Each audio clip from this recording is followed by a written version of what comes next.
अस्थाई हम लोग कोई नहीं है। कोई नहीं है। हम लोग सब लोग जो हैं, एक हम लोग का नियावली शिक्षा विभाग बिहार सरकार कैबिनेट से न स्वीकृत है और उस नियावली के आलोक में हम लोग जो है न काम कर रहे हैं।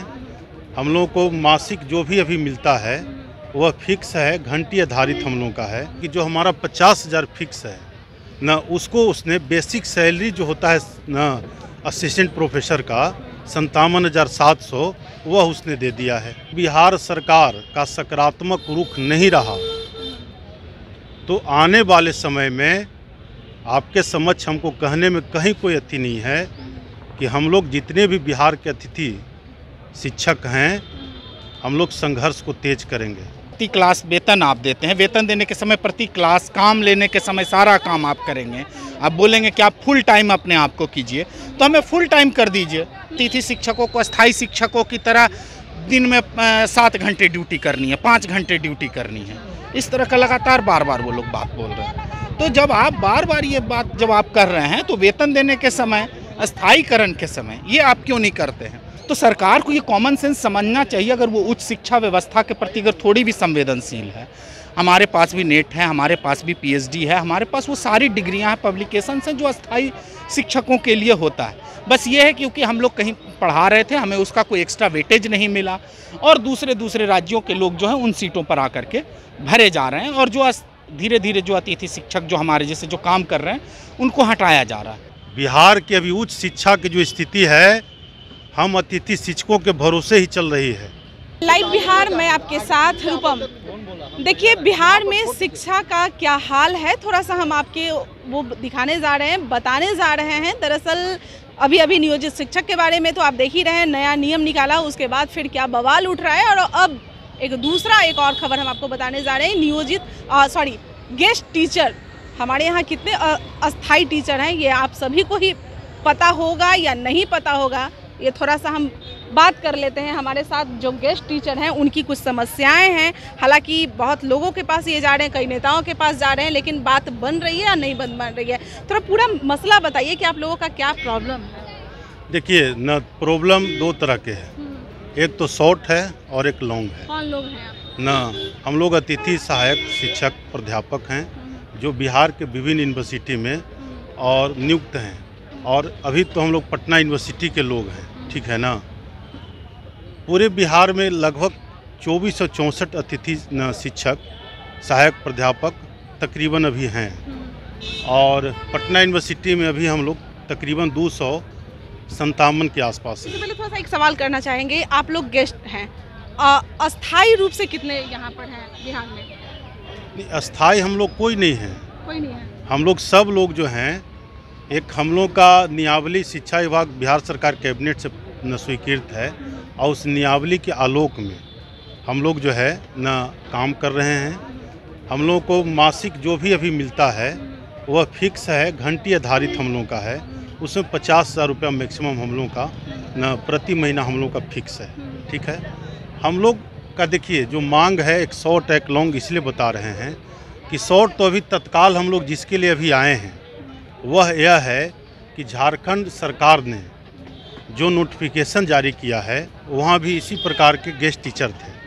तो झारखंड सरकार ने किया है कि जो 11 महीने के बाद न 1 महीने का जो ब्रेकिंग होता था, उस ब्रेकिंग को उसने समाप्त कर दिया है। उसने वर्ष पर्यंत यानी कि 12 महीना तक कर दिया है।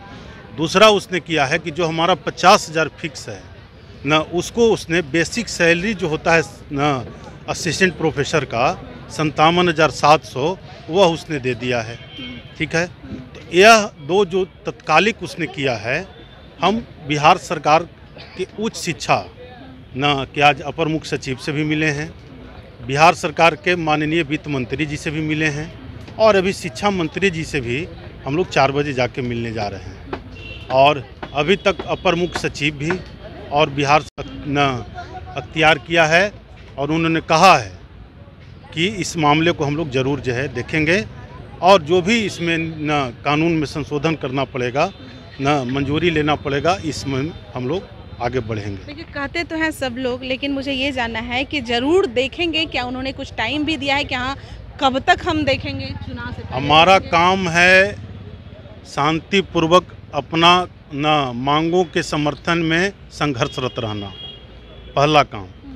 यदि हमारी मांगों के शांतिपूर्वक न संघर्ष में अगर बिहार सरकार का सकारात्मक रुख नहीं रहा तो आने वाले समय में आपके समक्ष हमको कहने में कहीं कोई अति नहीं है कि हम लोग जितने भी बिहार के अतिथि शिक्षक हैं, हम लोग संघर्ष को तेज करेंगे और संघर्ष इतना तेज होगा कि सरकार को मजबूरन हम लोग की मांग को मानने पर बाध्य होना पड़ेगा, यह स्पष्ट कर देना चाहते हैं। इसीलिए इसका कारण है बिहार की अभी उच्च शिक्षा की जो स्थिति है, हम अतिथि शिक्षकों के भरोसे ही चल रही है और हम अतिथि शिक्षक न पूरी मजबूती से और निष्ठा से और ईमानदारी से न बिहार के कॉलेज और यूनिवर्सिटी में हम लोग स्नातक और स्नातकोत्तर के कक्षाओं में पढ़ने और पढ़ाने के काम में अनवरत लगे हुए हैं। इसीलिए अगर हम लोगों की मांग पर सरकार अगर अविलंब विचार विमर्श करके और समस्या का निष्पादन अगर नहीं करेगी तो हम लोग भी जो है सरकार के खिलाफ जो है हम लोग भी संघर्ष की जो रूपरेखा होगी हम लोग बैठक करके तय करके हम लोग न बिल्कुल सड़क पे आप लोग भी उतरिएगा।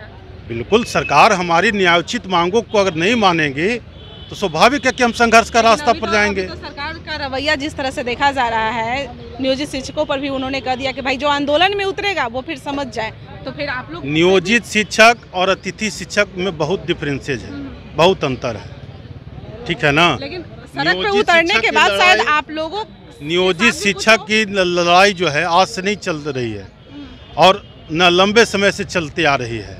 और नियोजित शिक्षक का मामला न ठीक है कि उनका मात्र एक कदम दूर हैं, बता रहे हैं आपको, स्पष्ट कर रहे हैं कि नियोजित शिक्षक आज तक संघर्ष के रास्ते ही जितना भी मुकाम पाए हैं, संघर्ष के रास्ते ही पाए हैं और वह संघर्ष से मात्र एक कदम अब दूर हैं और हम कामना करते हैं। हमारी नियुक्ति जब आपने प्रति क्लास पर की थी और हमसे आप एफिडेविट ले रहे हैं कि आप कहीं और काम नहीं करेंगे, तो जब आप ये बोल दे रहे हैं कि आप कहीं और नहीं काम करेंगे, प्रति क्लास वेतन आप देते हैं, वेतन देने के समय प्रति क्लास काम लेने के समय सारा काम आप करेंगे, आप बोलेंगे कि आप फुल टाइम अपने आप को कीजिए, तो हमें फुल टाइम कर दीजिए।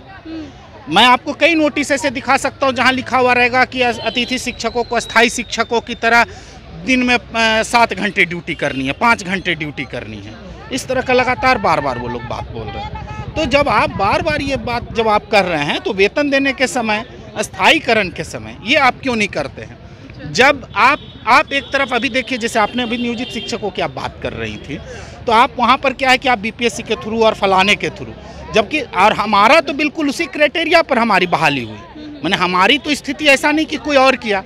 यूनिवर्सिटी के जो अपने सिलेक्शन बोर्ड थे जिसमें बाहर से एक्सपर्ट आए, कुलपति बैठते थे, डीन बैठते थे, विषय के एक्सपर्ट थे, हमारा बाकायदा स्क्रूटनी हुआ, वो सारे process same to same ditto जो कि अभी आयोग या उससे पहले बीपीएससी के द्वारा जो निर्धारित जो किया गया था उसके जरिए जब हमारी नियुक्ति जब हुई, तो हमारा ये कहना है कि तो हमारे अस्थायीकरण में दिक्कत क्या है। अभी जैसे बताया भी जा रहा था कि 4 वर्षीय स्नातक का कोर्स भी लागू हो रहा है, सीटें भी आपको बढ़ानी है उसके अनुपात में, क्योंकि आप पुराने चीज़ों पर आप नहीं ना चला सकते नई चीज़ों को। ये तो बिल्कुल ही कॉमन सेंस की बात है जिसको आप कॉमन सेंस कहते हैं। तो सरकार को ये कॉमन सेंस समझना चाहिए अगर वो उच्च शिक्षा व्यवस्था के प्रति अगर थोड़ी भी संवेदनशील है। हमारे पास भी नेट है, हमारे पास भी पीएचडी है, हमारे पास वो सारी डिग्रियां हैं, पब्लिकेशंस हैं जो अस्थायी शिक्षकों के लिए होता है। बस ये है क्योंकि हम लोग कहीं पढ़ा रहे थे, हमें उसका कोई एक्स्ट्रा वेटेज नहीं मिला और दूसरे राज्यों के लोग जो हैं उन सीटों पर आकर के भरे जा रहे हैं और जो धीरे धीरे जो अतिथि शिक्षक जो हमारे जैसे जो काम कर रहे हैं उनको हटाया जा रहा है। कई लोगों का हो रहा है लेकिन एक्स्ट्रा वेटेज नहीं मिलने के कारण अधिकतर जो अतिथि शिक्षक हैं वो बाहर हो जा रहे हैं पूरी प्रक्रिया से। इसीलिए हमारा ये कहना है कि जो सीटें हैं उसको बढ़ा करके आप जो है आप हम लोगों को जो है उसी में समायोजित करें, हमारे अस्थायीकरण करें। बहुत बहुत धन्यवाद। तो आपने सुना किस तरह का हालत है भाई बिहार में शिक्षा व्यवस्था का।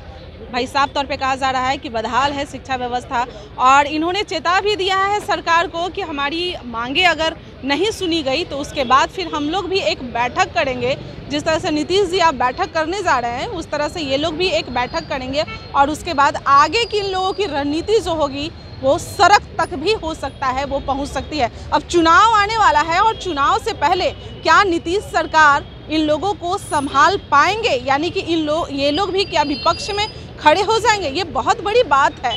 चलिए अभी के लिए इतना ही। बने रहे आप लाइव बिहार के साथ। धन्यवाद। लाइव बिहार यूट्यूब पर सब्सक्राइब और फेसबुक पर लाइक जरूर करें।